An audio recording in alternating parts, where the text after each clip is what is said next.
ఇంతకుముందు వీడియోస్‌లో వచ్చేసి ప్లాజో ప్యాంట్ అండ్ టాప్ అనేది చూపించాను కదా! ఇప్పుడొచ్చేసి ఆ పాపకనేది వేశానండి. చాలా అంటే చాలా బావుందనమాట. క్యూట్‌గా అనిపించిందండి. ఇలాంటివి చిన్న పిల్లలకి వేసినప్పుడు చాలా బావుంటుందనమాట. మనకి పెద్దవాళ్ళకైనా ఇలా సేమ్ ఇలానే స్టిచ్ చేసుకోవచ్చండి. ఇక్కడొచ్చేసి లుక్ అనేది ఎలా అనిపించిందంటే, మనకి హిందీ వాళ్ళు వేసుకుంటారు కదా! సేమ్ అలానే ఉంటుందండి. ఇక్కడొచ్చేసి ఎల్బో సింపుల్ ఫాప్ పెట్టేశాను.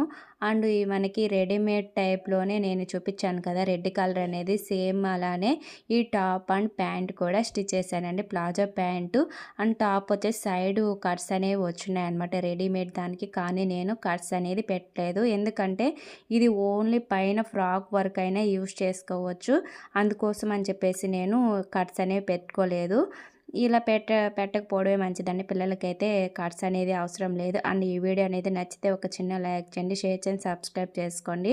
అండ్ ఇలాంటి మరిన్ని వీడియోస్ కోసం నా ఛానల్ని ఫాలో అవుతూ అండ్ చిన్న కామెంట్ చేయండి. అండ్ ఈ డ్రెస్ అనేది ఎలా ఉందో. థ్యాంక్ యూ ఫర్ వాచింగ్ అండి. నెక్స్ట్ వీడియోలో కలుద్దాం. బాయ్.